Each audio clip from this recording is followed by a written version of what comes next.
बिस्मिल्लाहिर्रहमानिर्रहीम अस्सलाम वालेकुम। आई होप कि आप सब खैरियत से होंगे और अल्लाह रब्बुल इज़्ज़त से दुआ गो हूँ कि अल्लाह पाक हम सबको अपनी ज़मान में रखे। आमीन सुम्मा आमीन। डियर स्टूडेंट्स, आज हम बड़े अहम तरीन दो टॉपिक्स पे बात करने जा रहे हैं। वो टॉपिक्स हैं एमफिल में पेपर्स पास मार्क्स क्या होते हैं और एमफिल का एग्रीगेट सिस्टम क्या होता है। उससे पहले आपको बताता चलूँ कि हमारे चैनल पर ख़ास तौर पे एमए उर्दू और एमफिल उर्दू के स्टूडेंट्स के लिए बहुत ज़्यादा वीडियोस अपलोड हैं। आप प्लेलिस्ट में जाके चैनल को विज़िट कर सकते हैं, वीडियोस वॉच कर सकते हैं और वो वीडियोस एडमिशन के हवाले से, इंटर टेस्ट के हवाले से, एग्ज़ाम्स की तैयारी के हवाले से और उसके बाद थीसिस लिखने के हवाले से, वेवा के हवाले से, सिनॉप्सिस बनाने, हर तरह की इंफॉर्मेशन पर मबनी वीडियोस मौजूद हैं। और साथ आपको ये बताता चलूँ कि अगर अभी तक आपने चैनल को सब्सक्राइब नहीं किया तो चैनल को ज़रूर सब्सक्राइब कर लें, वीडियो को लाइक दे दें। तो शुरू करते हैं आज के टॉपिक। डियर स्टूडेंट्स, आपको मालूम है कि इल्म आगाही के सफ़र में हर कदम हर लम्हा आपके साथ हमारी काविश, हमारी हेल्प आपके साथ है। तो आइए बात करते हैं आज के टॉपिक्स पे। पहला जो हमारा टॉपिक है वो है एमफिल के पेपर्स का पास मार्क्स क्या होता है। डियर स्टूडेंट्स, आपको बताता चलूँ कि एमफिल का जो पेपर होता है, अगर उर्दू सब्जेक्ट को लेते हैं तो 100 नंबर का एक पेपर होता है। कोर्स वर्क की बात कर रहा हूँ तो उसमें मिड टर्म का जो पेपर होता है 40 नंबर का होता है, उसमें से 20 नंबर लेने लाजमी होते हैं। जबकि जो फाइनल टर्म का पेपर होता है एमफिल का, उसके 60 नंबर होते हैं और 60 में से 30 नंबर लेने लाजमी होते हैं।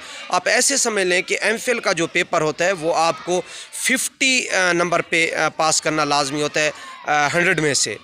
तो मिड टर्म में जो 40 नंबर होते हैं उसमें आपके सेशन नंबर भी होते हैं, आपके प्रेजेंटेशन और असाइनमेंट्स के नंबर भी होते हैं। और जो फाइनल टर्म होते हैं वो 60 नंबर का पेपर होता है और उसमें क्या होता है 15 नंबर का आपके शॉर्ट क्वेश्चन होते हैं, जबकि बाकी जो है 45 नंबर का आपका जो है ना सब्जेक्टिव किस्म का पेपर होता है। तो 50% नंबर लेने होते हैं। उसके बाद बात आ जाती है एग्रीगेट की। एग्रीगेट का मैं आपको इस तरीके से समझाता चलूँ कि फ़र्ज़ करें आप जो है ना एमफिल के स्टूडेंट हैं और कोर्स वर्क कर रहे हैं। कोर्स वर्क 2 सेमेस्टर पर मुश्तमिल होता है, हर स्टूडेंट जानता है।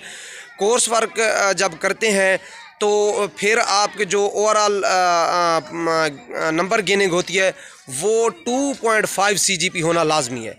अगर 2.5 CGP आपकी कोर्स वर्क में रिज़ल्ट आपका बनना है 2.5 CGP, तब आप जाके रिसर्च कर सकते हैं, थीसिस लिख सकते हैं। अदरवाइज़ आप रिसर्च नहीं करेंगे। फिर क्या होगा, अगर 2.5 से आपकी CGP कम है तो फिर कोर्स वर्क्स में से क्या करेंगे, फर्स्ट या सेकंड सेमेस्टर में से आप 2 पेपर इम्प्रूव करेंगे।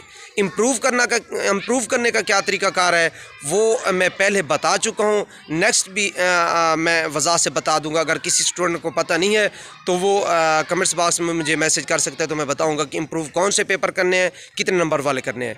तो इम्प्रूव करके फिर 2.5 CGP के इक्वल या उससे ज़्यादा जब आप की CGP हो जाएगी तो तब आप जाके रिसर्च कर सकते हैं, अपना थीसिस लिख सकते हैं। ये है एमफिल का पेपर्स मार्क्स के हवाले से और एग्रीगेट के हवाले से एक बहुत ही अच्छा जो है ना वो पैगाम एमफिल और एमए के स्टूडेंट्स के लिए।